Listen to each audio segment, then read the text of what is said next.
Представьте, вы на судне в середине Атлантического океана или Мексиканского залива. Свет приглушен, перед вами 6-8 мониторов, и на центральном из них вы видите всю тьму океана на глубине 2000 метров. И лишь изредка луч прожектора высвечивает для вас останки тонущего судна. С вами подкаст «Персона Барселона». Меня зовут Алиса Сидоренко, и сегодня мы нырнем поглубже, потому что у нас в гостях Артём Гозин. Артём — опытный пилот подводных роботов и моряк с душой авантюриста. Привет, Да. Артём. Привет, Алиса. Все именно так, как ты сказала. Мы встретились с тобой в Барселоне. Это город, в который ты, не знаю, недавно или давно переехал. Скажи, пожалуйста, ты посетил сотни городов и десятки стран, и почему выбрал бросить якорь здесь?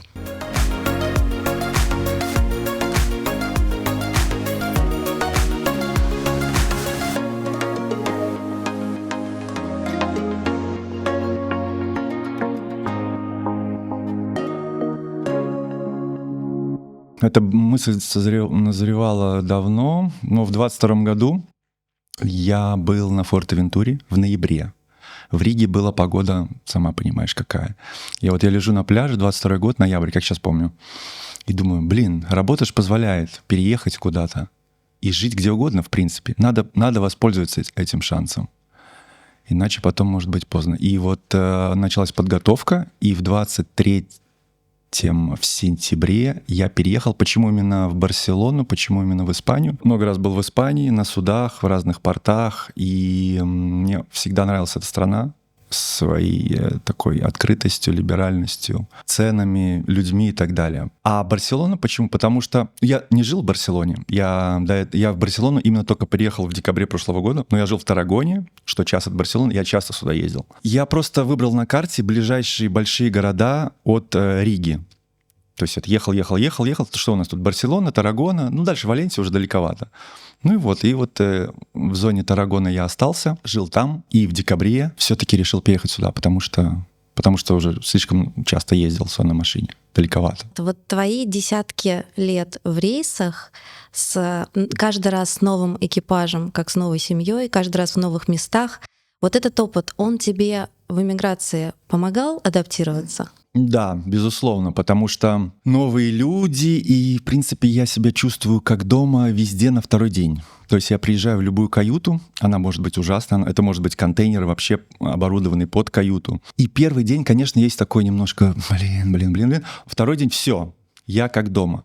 Поэтому мне очень это помогло, я встраиваюсь очень достаточно быстро в любой город, в любую квартиру, в любое место. Поэтому я приехал сразу, наметил все, что делать, документы, поиск общения, поиск своего хобби. Я вернул свое хобби барабан именно здесь, потому что в Риге все было потеряно уже. Да, это очень помогает, этот опыт именно перемещений, насмотренности разных стран, городов. И это все...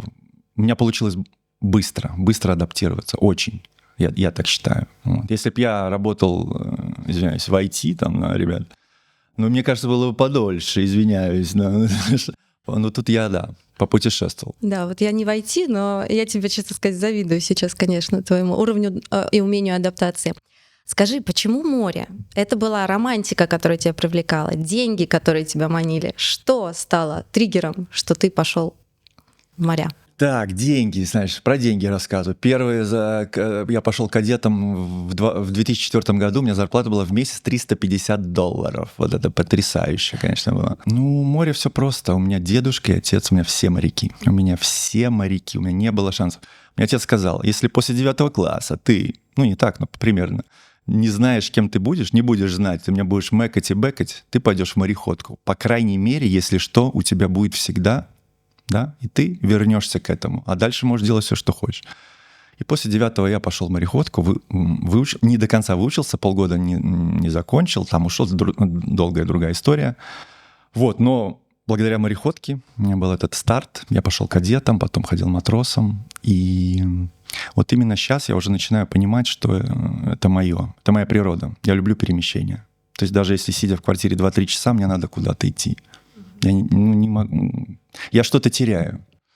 Я понимаю, даже если я выйду в магазин на полчаса, я могу увидеть что-то интересное. То есть это такая свобода, которая тебя манит? Или это адреналин, который там происходит? Что это? основной источник? Изначально это было, конечно, романтика, посмотреть страны, вот это все у меня было. Я там с открытым ртом везде ходил. Потом уже начал потихоньку зарабатывать, переквалифицироваться в разные профессии. И я уже начал понимать, что все, это мне нравится, это мне приносит доход, это мне приносит некую свободу тоже, потому что я же могу сидеть дома сколько я захочу. Я заработал себе все, я могу, например, год сидеть. Я знаю, люди и 2 сидят. Ну, то есть это такая, мы так плавно переходим в тему как будто про деньги.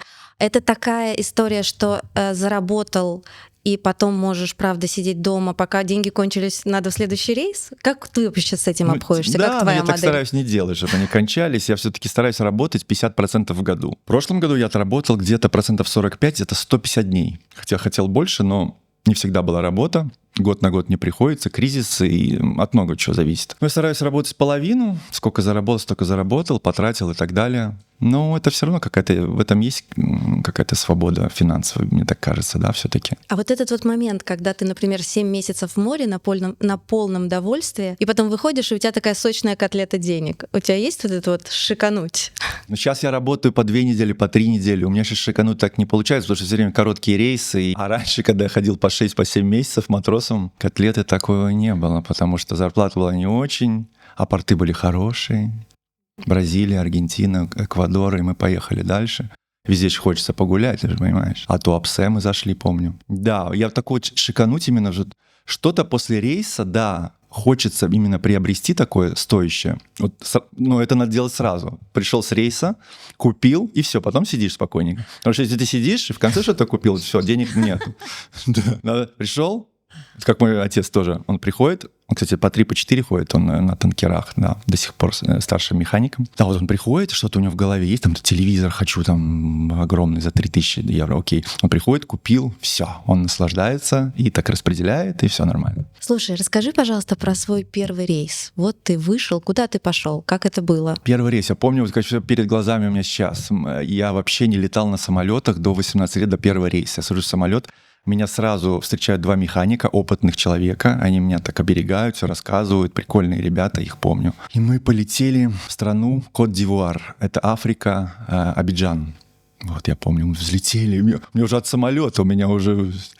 Мы летим, я первый раз куда-то лечу, какой кайф. Потом в аэропорту нас задержали, проверка документов, от нас денег хотят, багажи потрошат. Это же все, это же Африка. Это раньше было вообще тяжелее. Я выхожу с аэропорта, и там такие только глаза белые, они мобильные телефоны продают. Бай. Меня мужики за шкирку закидывают в такси. Я прихожу на судно, и у меня экипаж разделен. Половина русские, Россия, и половину с острова Тувалу.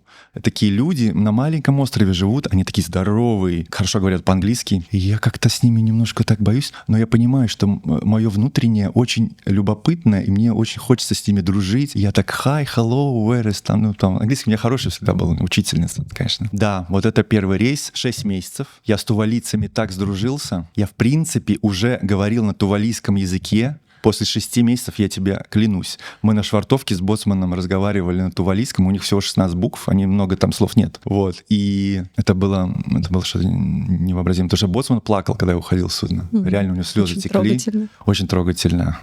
Колофи, я помню его имя, Колофи. А сейчас можешь сказать что-то на тувалийском? Могу, одно слово. Манеге — это значит «я устал». Уставший, я всегда говорю. Важно помнить, видимо, было именно это. Да, манеге. Тувалу Мотеуа — это гимн, ой, да, там песенки разные. В общем, это было незабываемо. Порты Туапсе, Нью-Йорк, Лас-Пальмас, Франция, Алжир, Туапсе 2 раза. То есть ты вернулся вдохновленным, не такой типа, да ну, зачем вообще мне все это надо, так сложно. Да, я вернулся просто окрыленным. Я себе купил барабанные тарелки сразу. Первый рейс у меня самый лучший был. Вспоминаю до сих пор. Второй рейс был тяжелый. Вот после второго рейса я сделал паузу в море на 4 года. Ого, да, что это было? Там с капитаном плохие отношения. Я понял, что не так все бывает прекрасно. Сделал паузу, работал на заводах, на складах, играл в группе панк-рок. 4 года пауза был. Первый рейс, он был замечательный. Кадет, спроса никакого, свобода, город, иди сколько куда хочешь. Интересная история, короткую. Первое задание, я прихожу на судно, Олег с Новороссийска, второй помощник, говорит: кадет, иди сюда. Так, в нули капитан будет спать. Вот тебе деньги, вот список алкоголя. Подъедет с правого борта, с кормы лодка. Вот тебе веревка или конец, как мы говорим. и ты поднимаешь потихоньку груз, потом под накладной ты проверяешь, денежки спускаешь. Я приду в 0:30 проверю. Понимаешь, Олег мне что говорит? Я говорю: Олег, понял, все. Серьезный человек, Новороссийск, ты же понимаешь. Вот он 0:30 спускается, у меня все чуть-чуть. Так, говорит: молодец, вот тебе за работу бутылочка Бакарди, ящик пива. Прекрасно. То есть алкоголь был запрещен в тот момент? Нет, тогда не был. А почему такая сложная схема? А алкоголь был только пиво было в слабчесте или в артелке, как мы говорим, и оно было лимитировано. То есть там ящик в день на 15 человек. Ну, ты же знаешь. Это ни о чем, конечно. Нет, они даже не успевали глоток сделать. Но у каждого наверняка где-то была заначка. Вот эта заначка и приехала с правого борта, с кормы в нули, да. Эта заначка и приехала, и потом эта заначка. Ой, да, весело было. Ну, раньше другой флот был. 21 год назад это было совершенно другие понятия. Можно было и то, и все много, что можно было. Сейчас уже... Строже, да? Все строже. Да и я сейчас на другом флоте, я на офшорном, я был на торговом. На торговом, я сейчас думаю, тоже как бы, может быть, даже так, как и раньше. А есть люди, которые остались с тобой с тех самых первых рейсов? Друзья, с которыми ты поддерживаешь отношения или с которыми, может, ходишь, продолжаешь где-то пересекаться на судах? Повара не могу найти. Валера, зараза. Как я с ним сдружился? Вот не могу, я во все форумы уже пишу. Валера, если ты меня слышишь. Повар с Добыла, с латвийского города. Мы с ним 4 месяца, душа в душу. Он научил меня похмеляться. Ну, все самое важное в жизни мне Валера показал. И вот он куда-то исчез. Валера. Ну, а вот так, если общение... Нету ни с кем общения не осталось вот с первого рейса. Но все-таки 21 год. Многие завершили. Многие, может, кто уже в общении, это самое. Поэтому... Нету. Корабли — это мужской мир. Скажи, есть ли женщины сейчас на судах? Да, женщин сейчас все больше и больше. Я думаю, это пошло, наверное, с 91 года, когда моряки вышли на европейские агентства, так скажем, на европейский флот. Там пошли женщины. Ну и вообще мир-то меняется. Мы же помним, что раньше женщин-то и за рулем не было, а сейчас смотри, что творится. Поэтому женщин все больше и больше. Слушай, 20% на некоторых судах даже есть. И в высших эшелонах власти, так скажем, женщин много. Капитанш я видел. И да. Ты когда-нибудь плавал с женщиной-капитаном? С женщиной-капитаном? Да, я ходил один раз. В 2011 году она была капитаншей на пароме. Италия. Звучит очень романтично на самом деле. Это очень романтично. Итальян, да, такая женщина была. Интересно, она не была строгой, но она была до какого-то предела, знаешь. То есть нельзя там фамильярности нигде. А как ты считаешь, женщины, которые вообще способны уйти в море там на 5, 6, 7 и больше месяцев, вот что это, какими особенностями характера они обладают? Мне кажется, это... Женщины достаточно, мне кажется, стержневые. Стержневые, потому что, во-первых, пройти эти курсы, чтобы уйти в море, выучиться, это требуется огромная смелость. Моя знакомая девчонка, вот сейчас в Риге, она проходит курсы и хочет уйти в море, изменить свою жизнь. За 30 лет ей уже. Она хочет изменить свою жизнь. И она проходит такие курсы, она ныряет в бассейне, переворачивается в вертолете под водой. Это мужикам страшно. И потом уйти на 6-7. Ну, не знаю, 6-7 все-таки сейчас уже мало кто ходит. Короче, да, Да, 3-4 максимум возьмем. Какой семейный статус у женщин, да, если семья, и как муж это реагирует. Тут много факторов. Но сама женщина, я думаю, должна обладать характером, конечно. А скажи, как переживают мужчины? Вот они там столько времени в рейсе, без нежности, без секса, без ласки, без глубоких разговоров. Как они с этим справляются? Как вы с этим справляетесь? Слушай, мы справляемся очень просто. Общение, старый метод и юмор. Это все, что происходит в курилке. Я буду писать книгу, когда на пенсии буду, 40 лет в курилке. У меня будет называться. Потому что там эпицентр всего. Вот заходят мужчины, мужики, курят и говорят, и общаются. У каждого своя история, дети, проблемы. В принципе, все одно и то же, но все равно. Вот. Так и справляемся, да. А как быть с поверьем, что у каждого уважающего себя моряка должна быть любовь в каждом порту? Ну, не знаю, должна ли, но может, наверняка. И вообще, вот это, кстати, поверье, это относится только к тем судам, кто ходят на линии стоят. Например, у тебя линия Штаты Доминикана, и ты работаешь так годами. Ну, естественно, ты в Штатах уже, может, с кем-то познакомился, там, да, что-то, какие-то дружеские что-то завел. В Доминикане так вообще проблем нет. И вот кто на линии стоит, я на линии по-моему, только паромы, но это другая совершенно линия, они стоят в порту 4 часа. Я на танкерной линии никогда не работал, у нас всегда разные порты. Ну, мы гуляли как могли. Вот если могли гулять, молодые, да, вот капитан давал возможность, понимающий, такой пожилой человек советской закалки, он понимает все. Он же сам тогда тем был. И отпускал нас. А сейчас есть вот эта история про женщин легкого поведения портовых, про контрабанду, про хочется какой-то темной части от тебя. Легкого поведения в портах нет, все ушло в интернет. Вообще сейчас все в интернете. Раньше мне тоже рассказывали, я не был, там вот на Филиппины они заходят, и они прям стоят. Вот они стоят, и все прекрасно. У меня была другая история вот про женщин. 2004 год, Туапсе, великая. Я этот город обожаю. Подключается только вот телефон для того, чтобы старший помощник мог связываться с портовыми властями. Вот еще такой на этой, на крутилочке. И вот только провод подключается, сразу он дзынь, старпом не понял. Он берет трубочку, а там: Леночка вас беспокоит, улица Ленина, 69, все готово, все накрыто. Вы будете сегодня? Он весь красный стоит, он такой был стеснительный. Вот, положил трубку: мальчики, я в следующий раз телефон поднимать не буду. Понимаешь? Вот. То есть такая была связь еще. Россия. А сейчас в портах ничего, все онлайн. И очень много где, кстати, до сих пор остались Сименс-клубы. Вот. Это чисто вот в портах для моряков бар.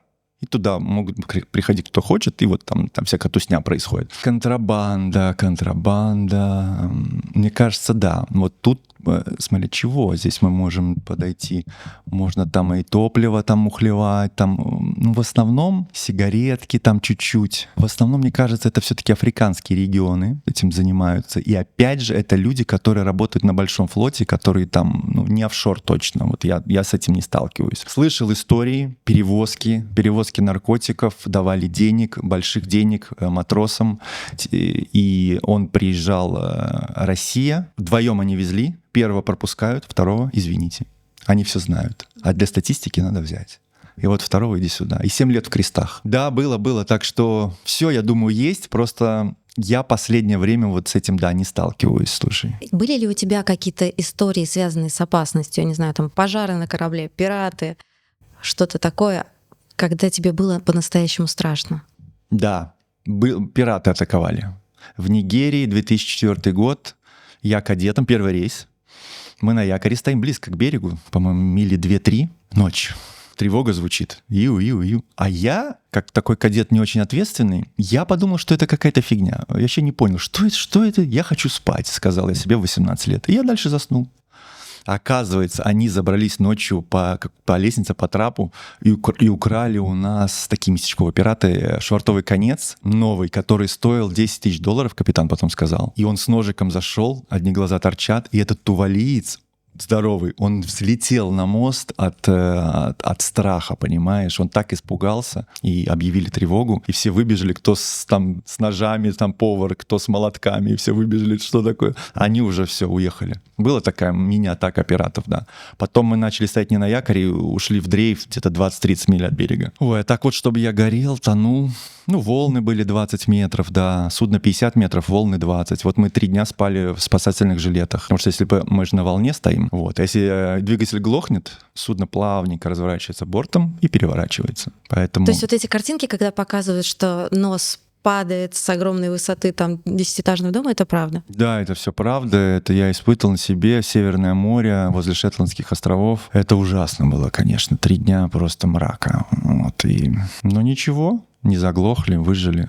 Все нормально. Ты работал спасателем на малых судах. Да, вот именно там. Это такая работа героя. Скажи, почему да. ты выбрал спасать других? Деньги хорошие платили. Спасать вообще никого не хотелось. Пошел в Абердин, поехал в Шотландию, сдал курсы. Ребята уже работали там. Начал работать потихонечку. За 8 лет я так и никого и не спас, потому что никто не упал с нефтяной платформы. У нас была задача стоять возле нефтяной платформы и смотреть, чтобы у них там было все хорошо. Но за 8 лет ничего такого не было. Да, работали на таких маленьких судах, платили, но опять же, вот платили, нигде так просто не платят. Это волны большие, вот эта опасность, все это зима в Северном море, ужасно. Но я знаю, как откачать человека, да. что, то, ребят, со мной можете падать в кому. Рисковать. Расскажи немножко про свою личную жизнь. Ты как-то говорил, что сложно моряку построить семью, что есть всякие нюансы, которые нужно учитывать. Вот какая твоя история? Ну, были отношения, был женат, сейчас ничего, в разводе. Ну, слушай, у каждого по-своему. Кто-то живет и 20, и 30 лет вместе, у кого-то дети и тоже ходят в море. Вот, у меня так получается. Поэтому, ну, я не... Все-таки эта профессия, давай подумаем, что она непростая для семьи, да. То есть мужчина уходит на месяц даже, и структура в семьи рушится. Потому что можно не готовить, потому что можно не убираться, например, потому что сын уже может не так учиться или дочка, потому что нету папы. Все немножко спадает напряжение. А когда приходит отец, например, напряжение вырастает. И мне сказал один мудрый человек, моряк, ему сейчас 70 лет, он говорит: Артём, запомни, твоя семья всегда будет в напряжении, когда ты дома. И так и есть у всех. Просто многие не признаются. У тебя было такое ощущение, что тебе как будто надо отвыкнуть, когда ты уходишь в море, и снова привыкнуть, когда ты приходишь домой? Мне нет, но жене да. Естественно, она отвыкает за месяц даже, да. Даже за 2 недели ты отвыкаешь, потом опять привыкаешь, а потом опять надо уже уходить, а ты отвыкла, ты привыкла, и все не соображает ничего. Некоторое время назад ты поменял немножечко профессию и стал пилотом подводных дронов вместо моряка, верно? Да. Скажи, почему? Деньги хорошие платят. А ты чувствуешь, что ты по-прежнему моряк? Ну, то есть ты сейчас сидишь в рубке или там где-то в каюте с манипулятором. Это совсем другое все-таки? Это на самом деле глубокий вопрос, потому что многие пилоты, они не прошли все, что я прошел, всю школу морскую. И они с открытым ртом... Вот сейчас одного учил вязать узлы. Я говорю: Мэтью, давай я тебя научу вязать узлы, настоящие морские узлы. И ты потом скажешь своей жене, что любой узел, завязанный моряком, является морским узлом. Ты скажешь это в лицо. И я его учил узлы, там и выблиночку мы учили, и ты такой, и такой. И он был, конечно, Да, потому что у меня был именно морской бэкграунд большой. Есть, немного. Вот, обычно они сразу идут в офшор, сразу роботы, и они ничего из того, что видела, не видели и не умеют, можно так сказать. Вот. Так, как есть. У каждого свой путь. Ты сейчас чувствуешь, что ты капитан своего маленького корабля? Да, но надо мной есть супервайзер, который все контролирует нашу работу. На самом деле он капитан, но когда он уходит в туалет, я капитан, да, потому что это тогда я чувствую. Он уходит попить кофе, и я капитан, я управляю, все, я могу делать все, что хочу, могу его на дно посадить, могу развернуться, могу всплыть. Поэтому да. Да на самом деле как-то я таких высокопарных не это самое. Пришел, заработал, главное без травм. Отработал, заработал деньги, приехал домой, все. А подводные роботы — это вот все-таки больше какая-то такая техническая часть, не знаю, установить какие-нибудь клапаны на платформе, или можно тарелочку с Титаника найти? Слушай, это любая работа, можно и просто поснимать видео. Например, там затонувшие корабли, мы смотрели Первой мировой войны, мы смотрели кораллы, там все что угодно. Просто observation. Это можно что-то сделать, потому что есть манипуляторы, руки такие же, как у человека, как у Терминатора примерно. И вот он все может делать, робот. Робот огромный, 3 тонны, он может поднимать огромные груза, он может вязать узлы, все может делать. Все, вот какой задача дается, такую мы и делаем, все подряд. Водолазов все меньше, водолазы дорогие, водолазы умирают. Водолазы после 50 лет им все, уже конец.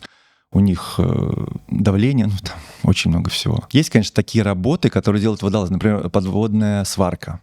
Вот я сейчас работал в ноябре с водолазами. Они варили, а мы роботом как это все вот так сбоку снимали, так осторожненько с ними работали вместе. Вот, водолазы еще нужны, но меньше и меньше. Сейчас роботов все больше и больше, потому что они могут делать уже практически такую же работу. Что самое странное или самое интересное ты видел на дне? Вот сейчас стульчак от туалета. Он лежал, белый стульчак, прямо на том судне Первой мировой войны. Мы были в шоке. Я даже начал гуглить, пластик ли появился в то время-то. Не было пластика еще тогда. Оказывается, кто-то как-то, вот представляешь, идет мимо судна, и кто-то выкинул стульчак и попал прямо в гальюн. Прямо на это судно попал Первой мировой войны. И мы спускаемся, мы смотрим, стульчак лежит, все в шоке. Как он там оказался? Вот такое было. Вот это самое, наверное, что приходит в голову. И животный мир там богатый, конечно. На 3 километра спускаешься, там Кстати, на 3 километра там тоже есть животные, давление выдерживают, крабы там и так далее. Специальный у них панцирь такой.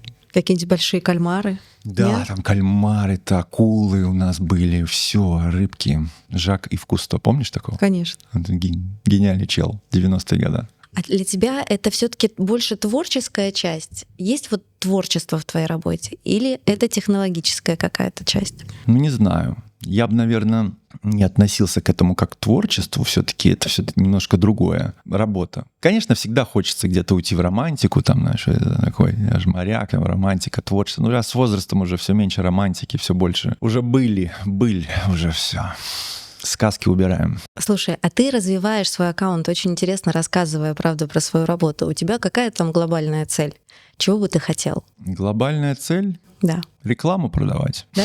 Серьезно? Ну, а что мне еще надо? Не знаю, да. Рекламочку. Если какое-то морское, обращайтесь, прорекламируем. Даже не только морское, любую. Ну, я делаю, во-первых, потому что мне это интересно. Мне нравится, я всегда любил самовыражаться. Просто я не мог найти свой, так сказать, вот свое направление. О чем бы мне... Я могу обо всем рассказывать, но вот именно что-то людям. И этого мало контента. Да. Такого контента очень мало в Инстаграме, именно про роботов тем более. Про море есть, но про роботов нет. Я нашел, так год назад я плотно занялся, барабаны начал записывать, и вот потом море. Какой-то глобальной цели нет, это все идет, людям интересно, ну пусть это идет. Главное, чтобы это не стало в обязаловку тебе, вот что надо сделать, надо, уже давно ничего не делал, народ просит, это уже тогда работа, вторая будет. А когда это идет, все от души, захотел, записал сегодня, какую тему поднимем, там, не знаю, алкоголь на судне или какую тему там, любовь на судне поднимем, хорошая тема. Вот я записываю, поэтому какой-то глобального ничего нет, все потихоньку. А расскажи про свой творческий путь барабанщика. Как ты начинал? 2003 год. Это за год до моря. 2003 год. Я в один день захотел быть барабанщиком. Я посмотрел лайв Металлики, концерт, и там Ларс Улрих играл на барабанах, и я понял, что все. Представляешь, в один день. Я хочу быть барабанщиком. Отец сказал, ну все, мать, конец нам. И он был прав, потому что было тяжело. Гастроли, ну это дальше. Вот, и я пошел в одну группу, там у меня знакомый по школе играл барабанщик. Вот, и он мне начал показывать все первые ритмы, там все меня потихонечку обучать. Потом я создал свою группу, потом у меня была эта панк-рок группа, где мы 3 года играли, гастролировали, и тогда как раз я в море не ходил, 4 года перерыв. Вот гастроли, и все, пошло-поехало. 2 альбома записали, латышская группа, латышски пели, вокалиста 2 было. Хорошо. А в Барселоне ты выступаешь сейчас? С определенной группы нет, потому что у меня такая работа, я же не знаю, где я буду завтра, вот, и поэтому определенная группа. У меня бывает зовут иногда порепетировать, поиграть, что-то где-то как-то когда-то, да, бывает, и в основном я записываю сам с собой, играю песни, рилсы записываю, такое. Так что обращайтесь. Сыграем все, что хочешь. На кораблях нет возможности играть на барабанах? На каких-то, знаешь, таких глухих с наушниками? Есть такая история? Было одно судно у меня с барабанами. Это было 3 года назад, я помню, наушники одел, да. И я играл. Было одно судно, но это уникальное какое-то судно. Кто там купил эту установку, я не знаю, сумасшедший человек какой-то. Может, капитан любил играть, я не знаю. И там вот... типа выступить в кают-компании для да. экипажа, нет? Не, такого не доходило. Тем более на барабанах так и не выступишь, это все-таки такой ритм-секция. Вот. Да, я поигрывал. А так можно брать, конечно, с собой всякие резиновые пады, там тренироваться, но это все не мое. Я люблю живое, поэтому я на судах не играю. Когда прихожу, я уже начинаю.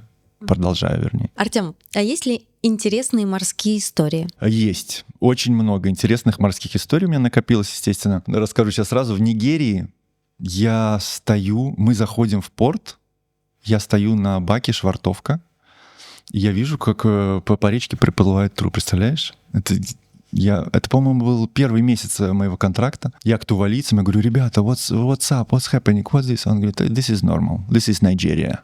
Вот. Я так понял, ладно, все понял, все нормально. Вот такой был интересный момент, конечно. Течение большое, его там вынесло быстро. То есть этот человек просто утонул? Или убили. Там в Нигерии это самое опасное, мне кажется, что есть. Потому что там очень большое расслоение общества, коррупция и... Как мальчик, который только оторвался в тот момент от мамы, переживал эту историю, для тебя это было шоком? Да, вот буквально позавчера мне мама сырники готовила на утро, а тут у меня труп в Нигерии. Ну, слушай, там быстро научили меня всему. Сейчас вот флот — это большая школа. В принципе, это армия, можно так тоже назвать, да, потому что там быстро учат. Опаздывание на 1 минуту, все, расстрел. Я опоздал на 1 минуту один раз на работу. Я работал 2 часа плюсом. Все пошли уже ужинать и смотреть телевизор, а я херачил с пистолета, ржавчину отбивал на 30-градусной жаре в Африке. 1 минута. Жестко. Ну, конечно. Ты Всё, бы я не своим опаздываю. детям отправил бы своих детей на флот? Опять же, как второе образование, в такую подушечку я бы им показал, что, ребят, только небольшой флот, а офшорный. Там роботы, я же помогу теперь, устрою их как-нибудь, да. Вот, ребят, я говорю, роботы, вы потом можете выше, там же ступени миллион. Можете вообще быть проект-менеджером, да, то есть главным по проекту, получать хорошие деньги. Но вы не будете дома, вам как вот это? Надо все через коммуникацию. Ну, а может, ребенок захочет совершенно другое. Да не буду сопротивляться. Чего захочет, то и... Может, он захочет быть лучшим, там, не знаю, балетмейстером в мире. Пожалуйста, все вкладываем в балет. Или лучшим художником. Я тебе куплю все, что надо. Но для лучшего балетмейстера второе образование все равно обязательно или все-таки нет? Если будет получаться там, то надо бить в одну точку все-таки, я считаю, и до конца. Вот если уж совсем руки опустятся, ну тогда пойдешь уже на флот. Флот всегда тебя примет. Слушай, а как устроен быт на флоте? Как там кормят, как там готовят, как вообще все это происходит? Да, там есть кухня, повара. Все то же самое, в принципе, лучше, чем я себе так не готовлю. Там нет, на самом деле все питание шикарное. У нас выбор из 2-3 блюд каждый день, все новое: обед, ужин, завтрак, орешки, там финики, все в неограниченном количестве, софт-дринки, шоколадки, мороженое. Можешь просто черпать ложкой или магнумы. Ну, хорошо. Но это где-то 80%. Бывает где-то 20% похуже. Там какой-нибудь британский повар, я ничего против них не имею, но они столевары, конечно, еще те. Вот. А вот сейчас вот у меня попался в последний мой трип попался 2 украинских повара. Ну, это же все наше, все. Дранички, варенички, все это шкварчит у них, все. Британцы ничего не понимают. Гречку не понимают. Я говорю, ты попробуй. Вот и он попробовал, баквит у них называется. Он попробовал, понравилось. Он говорит, ну давай, потихонечку, приучайся. Сходи в русский магазин, у тебя же есть там в Британии, купи гречечки. Хорошая ж тема. А вы только фиш and чипс едите все это на масле там, и потом ходите как шары, по 120 килограмм. Ну, страшное дело. А физическая форма важна на судне? Слушай, да, вот с возрастом я замечаю, что важна. Я стараюсь заниматься в зале там каждый день хотя бы по полчаса. Перед вахтой я захожу, перед сменой, сейчас уже так правильно говорить, перед сменой захожу на полчасика, разогреваюсь, там все похожу, что-нибудь потягаю, и тогда проходит легче и смена, и работа, и все. Важна не потому, что я сейчас что-то поднимаю тяжелое, а чтобы именно вот эта сидячая работа не делала хуже твоему физическому состоянию. Все-таки надо расхаживаться. Вот. Ребята, которые там работают физически на судах и на платформах, ну, их просто нет сил ходить в зал. Они и так там нормально заняты. Вот. Важна. Я считаю, что физическая форма важна везде. А продолжаешь заниматься на суше? Да, я занимаюсь. Я вот вчера был в зале, позавчера был в бассейне. Завтра я играю в падель-теннис. У меня всегда все по-разному. Вот, да, продолжаю заниматься. Я только спортом начал, наверное, заниматься в 30 лет. Раньше все хорошо, а потом начинаешь уже думать, может быть, стоит все-таки что-то поделать. Давай чуть вернемся к твоей нынешней профессии, да, пилот подводных роботов. Скажи, чтобы попасть туда, где учиться, сколько времени, сколько денег, какой конкурс, насколько это вообще сложно, какими нужно обладать скиллами или чертами характера, что требуется? Ну, изначально надо понимать, какой у тебя бэкграунд, да, то есть если человек работал по электричеству, по электрике, по механике, по гидравлике, это огромный плюс, что он туда попадет, потому что он уже что-то понимает. Вот, если просто с улицы, тут надо иметь связи, хотя бы какие-то, чтобы попасть, или очень огромный случай. Попасть вот. Куда? Ты сейчас... учиться чтобы? Нет, учиться ты можешь... Учиться можно легко, сложно попасть уже на в работу. Ага. Курсы есть по всему миру. Я проходил курсы у нас в Барселоне, они здесь, Портфорум, все рядом, стоят 10 тысяч евро. Вот, ты платишь, проходишь курсы за 6 недель, и все, тебе выдается корочка, а дальше уже сам, LinkedIn, ищешь работу, нарабатываешь контакты, звонишь в агентство, в основном это Англия, английские агентства, и уже как повезет. Но это достаточно новая профессия, то есть сейчас специалистов уже хватает или уже перебор? Я бы сказал, все идет вровень, потому что больше и больше роботов, водолазов все меньше и меньше. Я буквально вчера был, кстати, у нас в этом, где курсы проходил, и мне главный сказал, чувачок, он сказал, что спрос на новых роботов, которые строят, полгода. То есть ты не можешь купить просто робот, полгода ждать. Значит, спрос на них большой. Значит, проекты есть. Но и учащихся у него все больше и больше. 2 года назад мы были в группе вдвоем. Вчера у него было 12 человек. То есть все сбалансировано, я бы так сказал. Ну, а попасть все зависит от года, да, потому что заказчики-то все это страны. То есть в основном-то ветровая энергия, нефтяная. То есть они заказывают. Как тут мировая экономика. А у пилота есть перспектива какая-то вырасти дальше? То есть вот ты сказал, есть супервайзер, есть кто-то еще выше? Да, супервайзер — это следующая стадия, это уже начальник, да, непосредственно всего. Дальше уже от тебя зависит. Можешь идти как client representative, это представитель клиента. Просто будешь с умным видом ходить, бумажечки, так, у нас все по сейфти, все хорошо, и отчетики каждый день в офис отправлять, все отлично, все замечательно, небольшая задержка и так далее. Это круто. Там уже и зарплата, и статус, и все. Вот, так что можно пойти как project manager тоже есть, можно как oil installation manager, то есть ты будешь главный на вышке, там, в принципе, рост есть. Про деньги скажи. Про что? Про деньги. Скажи про деньги. Про деньги. Получаем. Можешь в иномарках, если в цифрах нельзя. Нет, все можно. У меня вообще секретов нет. Деньги, во-первых, чат GPT сейчас все говорит. Он вообще без проблем все обозначает. Слушай, если пилоты, я думаю, что первый рейс за любые деньги.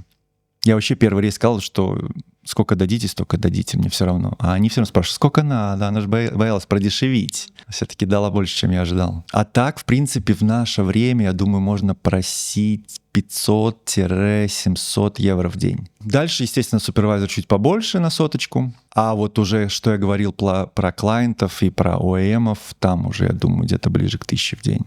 Ну и ответственности больше, естественно. Тут я что? У меня ответственности вообще нету. Я джойстик управляю. Если я тут не туда поехал, мне супервайзер говорит, не туда поехал, направо 20 градусов. Направо 20 градусов.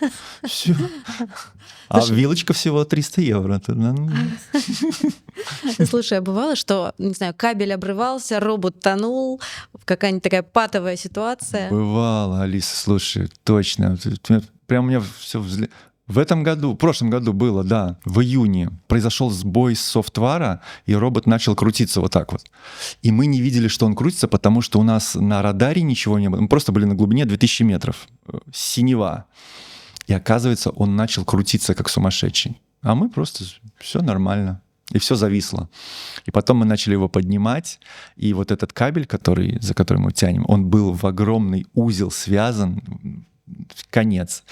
То есть мы его еле вытянули. Естественно, кабель отпиливаешь пилой и делаешь новое подсоединение. Эта работа была на сутки больше. Это большая была работа. А сколько стоит это оборудование? Сколько стоит вот такой робот? Ну, там, от до. Я понимаю, что они разные. Да. Мне кажется, вот от... Ой, большая вилка. 300 тысяч до... Долларов. Евро. Самый маленький. 80 килограмм. 300 тысяч уже. А и до, я думаю... Сейчас вот, наверное, 3,5 миллиона. Огромные там Серьезно? деньги. Да, большой риск. Большой риск, да. Уснуть нельзя с манипулятором в руке. Да, уснуть нельзя. Тут и не опасность его потерять. Он все равно на дно ляжет, да, как бы. Или всплывет, смотря у него какая настроенность. Некоторые любят, чтобы он тонул, некоторые всплывал. Тут двояко. Потому что если он начнет всплывать, он может в винты судна залететь. Тогда ему точно конец.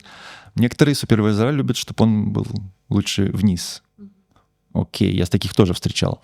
И его может спасти другой робот. Вызывает судно с другим роботом, он его цепляет и поднимает. Самая большая опасность вот это как раз именно винты. Потому что у нас главный параметр — это глубина. Это как у пилотов самолетов высота, больше высота, лучше, они любят большие высоты. Также у нас глубины, мы любим большие глубины. 100 метров мы спокойны, ничего не случится. А вот когда поднимаем, же начинается там 20, а винты где-то, может, метров 5-7 уже начинают, там винты рядом, опасно. Если вот туда замелит, все, То есть это конец всем и всему. Такие случаи я слышал. Очень интересно. Слушай, а у тебя есть какая-то большая мечта, связанная с работой? Ну, я не знаю, например, там ты хочешь исследовать, сейчас фантазирую, да, Марианскую впадину или там с современным и в Кусто снять какой-то фильм на глубине. Что тебя драйвит? Я бы хотел попробовать проект один, пока не попадаю туда. Есть такие проекты, как поиск мин и снарядов Второй мировой, это в Северном море, и проект есть в Израиле по очищению пляжей. То есть новые пляжи они запускают, а там на дне лежит всякое вот такое. И вот роботом идет сканируем, и точками отмечаем. Так, здесь мы что-то нашли, точечку поставили. И потом уже другие люди это все вытаскивают. Вот это вот интересная, мне кажется, работа была бы. А вообще экология, ты как-то, когда вы погружаетесь, ты видишь, правда, что, например, не знаю, какие-то загрязнения, что-то там на дне такое, что нужно точно расчищать. То есть видно ли это там, или все-таки все на поверхности плавает?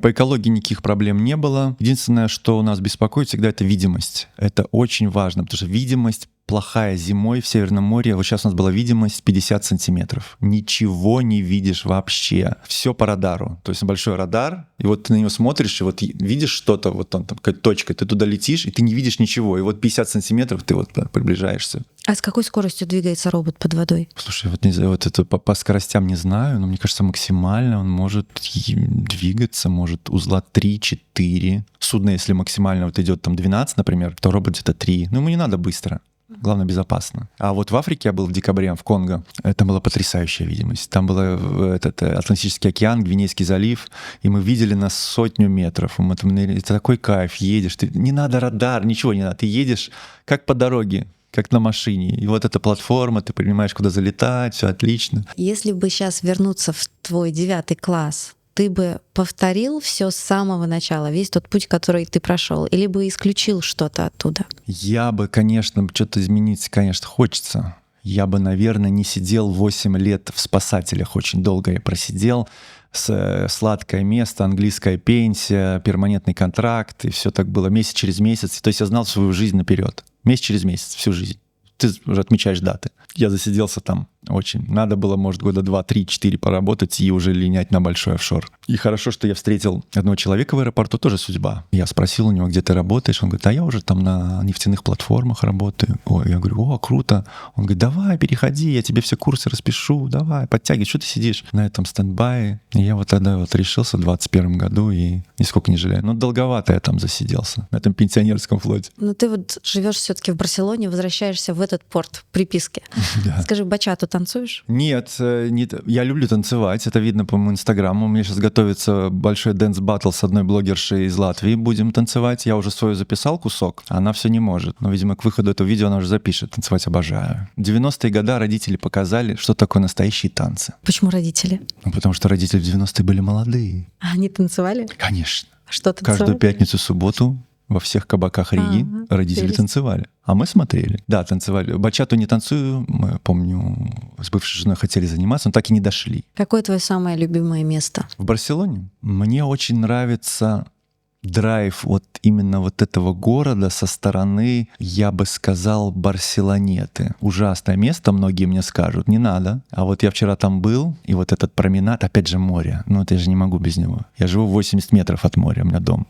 Если волна меня смывает. Я выхожу, этот бриз, идет прилив, я течение уже сразу анализирую. Вчера иду с одной там девушкой, и я ей говорю, хочешь, я тебе скажу, каким градусом мы сейчас двигаемся? Я тебе скажу до 5 градусов. Вот просто мы идем, сколько градусов меня покажет на часах. Вот.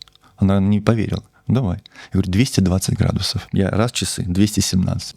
Здорово. У меня всегда же все анализ полный. Поэтому я люблю больше все-таки морские такие вот вещи. Ну, там людно, там классно, там все бегают и прекрасно. А есть что-то, что тебя сильно раздражает здесь? Банально все бывает, раздражает вот эта их нерасторопность, да, там у меня текла вода в новом доме. Вот если большая проблема какая-то, они приезжают. А если такая немножко чуть-чуть, там не горит свет в одной из комнат, это ничего страшного, они не приедут никогда. А ты вызываешь, когда у тебя свет не горит, кого-то, да? Ну, у меня там свет, я бы заехал в квартиру в новый дом, свет не горел в одной из комнат. Я написал в приложение, а они его отменили.